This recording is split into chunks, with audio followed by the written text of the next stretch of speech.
Bonsoir, pasteur Léopold. Bonsoir, bien-aimé. Nous nous retrouvons sur une aire de repos. Je pense que c'est le retour là. Tout à fait. Après votre séjour à Saint-Nazaire, oui, auprès du pasteur Loriche. Alors, qu'est-ce que vous pouvez nous dire de ces 3 jours? Comment vous les avez passés? Quelles ont été vos impressions pour ces 3 jours? Et racontez-nous, voilà, tout simplement racontez-nous. Écoutez, c'est une joie pour moi de repartir en région parisienne. Ça a été un week-end magnifique. Nous avons expérimenté une nouvelle fois la gloire de Dieu. Et je veux ici bénir le Seigneur de nous avoir permis de le faire. Et je sais que ça a été des moments intenses dans la révélation, dans les guérisons et dans la restauration des vies. Personnellement, j'ai été béni de cette rencontre. Et c'est un peu à regret que je retourne en région parisienne. Mais ce n'est qu'un au revoir parce que d'autres rendez-vous sont en perspective et c'est autant de challenges pour nous, pour l'Église du Seigneur. Et en gros, ça a été, si vous voulez, dans le détail, voilà, les exhortations, ça a été également les baptêmes. On a eu des nouveau-nés dans la région et on a eu une présentation d'enfants. C'était tout simplement magnifique. Je pense que c'est des moments qui sont écrits dans les livres du Vilao. D'accord. Qu'est-ce que vous retirez? Qu'est-ce que, sur le plan spirituel, puisque vous êtes parti quand même pour une rencontre spirituelle, donc sur le plan spirituel, que retirez-vous? Disons, sur le plan spirituel, ça a été un moment, dans la parole du Seigneur, il est question de la main d'association. Donc ça a été un moment où, avec mon frère, le prophète Loriche, il y a eu ce lien, cette alliance dans le service devant Dieu.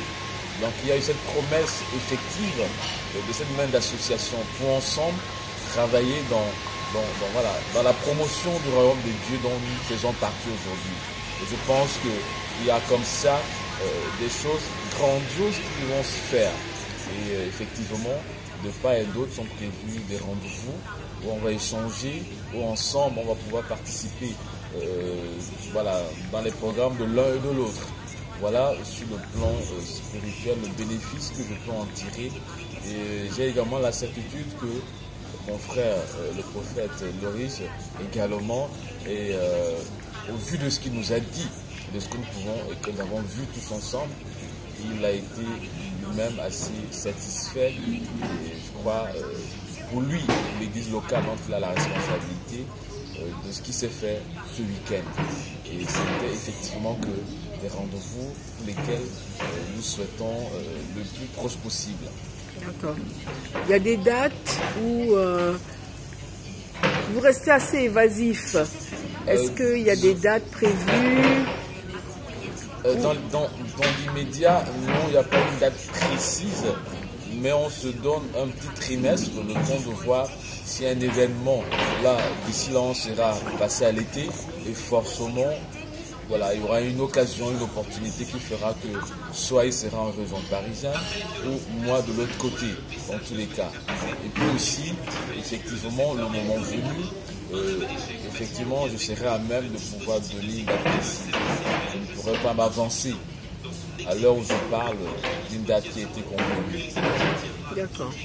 Donc, si je peux résumer, ça a été non seulement une rencontre fraternelle, mais aussi une rencontre spirituelle, un moment d'échange, de mutualisation, en fait, des compétences de l'un et de l'autre, et un pont, en fait, qui a été mis entre la région parisienne et Saint-Nazaire. Effectivement, grosso modo c'est ça. C'est-à-dire qu'il fallait bien à un moment donné commencer à quelque part. Et c'est quelque part, ça a été ce week-end et ce n'est que le début d'une dynamique assez grande qui permettra que les régions dont nous avons la responsabilité devant Dieu vont pouvoir ensemble marcher pour pouvoir étendre les limites du territoire dans lequel nous sommes, parce que le but étant ici de gagner la France. Le but étant ici de faire de toutes les maisons françaises une église. Car c'est ça la vision en réalité. C'est que toutes les maisons en France deviennent des églises. Parce que le Seigneur nous appelle à revenir à l'essentiel de la foi. La foi primitive, les églises primitives. Il faut toucher, il faut aller dans les familles, dans les maisons. C'est là où se trouvent aujourd'hui les âmes. Et c'est à cela que nous sommes amenés tous pour pouvoir œuvrer à l'œuvre de Dieu. Et surtout parce qu'également en marge de ça, c'est de pouvoir permettre que cette jeunesse française soit touchée par la parole de Dieu. Que l'on voie de jeunes Français de tous bords, remplis du Saint-Esprit, déferler sur ce pays comme un tsunami afin d'amener un réveil nouveau. Ça, c'est ce que nous nous sommes dit et nous savons qu'il est de la volonté du Seigneur qu'il en soit ainsi. D'accord. Je vais peut-être poser une question un peu à controverse. Vous disiez tout à l'heure qu'il fallait revenir à cette église primitive, mais aujourd'hui, il y a beaucoup d'églises qui veulent être des méga-churches. Donc vous allez un peu à contre-courant, n'est-ce pas? Tout à fait.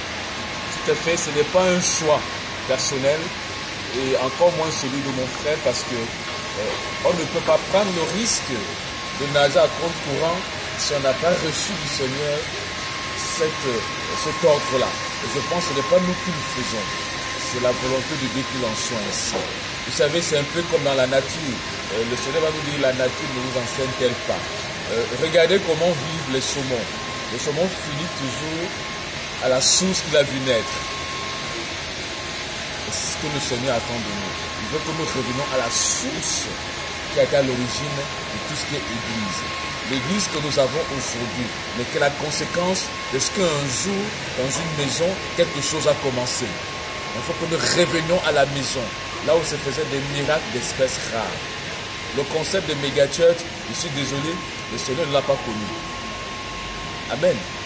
Ça, c'est important à le saisir. Ce sont aujourd'hui de grandes structures économiques. Ce sont aujourd'hui des grandes assemblées où on parle plus en chiffre d'affaires. Quand on parle des âmes, c'est en termes de business. Or, nous nous mettons en porte-à-faux avec ça. Car ce n'est pas ça, l'Église du Seigneur. L'Église du Seigneur, c'est la maison, c'est la famille. C'est celui qui est chez lui et qui ne sait pas trop où aller. Parce que dans la méga-church, on est certes dans la multitude, mais on est isolé. On vit la solitude dans la multitude, dans la méga-church. Il faut être autour de celui qui est prétendument homme de Dieu pour avoir la faveur de l'homme. Là, on ne cherche la faveur de Dieu, on veut la faveur de l'homme. Le Seigneur lui-même allait vers les plus démunis. Le Seigneur allait vers les rejetés de la société. Ce n'est pas eux qui venaient à lui, c'est lui qui allait à eux. Car il a dit, j'ai été envoyé pour les brebis perdues d'Israël. D'accord. Vous répondez un petit peu à ce verset qui dit que même si j'ai dans ma bergerie les 99 brebis et qu'il y en ait la centième qui est sortie de l'enclos, vous allez aller la chercher, vous laissez là les 99 pour aller chercher la centième qui est sortie de l'enclos. Tout à fait. Et je pense ici le Seigneur, à travers cet enseignement, nous fait prendre conscience de combien nous sommes précieux à ses yeux. Car cette brebis, ça peut être toi, ça peut être moi. Amen. Donc nous sommes importants aux yeux du Seigneur.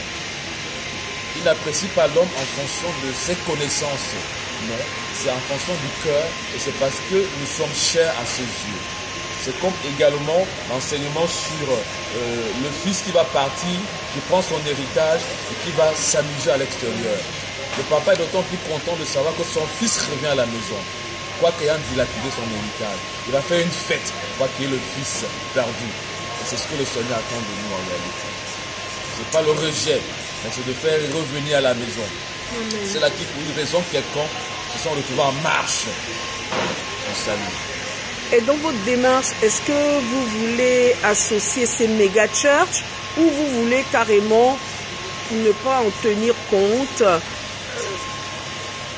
puisque néanmoins, ce sont des frères et des sœurs qui sont dans ces méga church. Tout à fait. Donc, par rapport à ça, est-ce que vous voulez une main d'association, puisque vous travaillez en main d'association? Est-ce que c'est le cas? Ou vous vous dites, on a une mission, c'est de faire revenir l'église primitive, de faire vivre l'église primitive. C'est d'abord votre priorité, et puis vous verrez selon ce que Dieu vous dira après. Et il va de soi que la main d'association ne fait pas de nous un club fermé. Nous ferons avec ceux qui veulent bien venir avec nous. Je pense qu'il y a une exigence qui est propre à la méga church, que nous n'avons pas. À ce niveau, c'est déjà en fait une fracture. Ce serait à eux d'apprécier ce que nous on fait. Nous sommes ouverts à tout ce qui peut être possible. Nous n'avons pas de limitation, quelle qu'elle soit. Notre but étant de permettre qu'un plus grand nombre soit sauvé. Peu importe les origines, peu importe la structure qui est en face de nous. Si eux, ils ont la...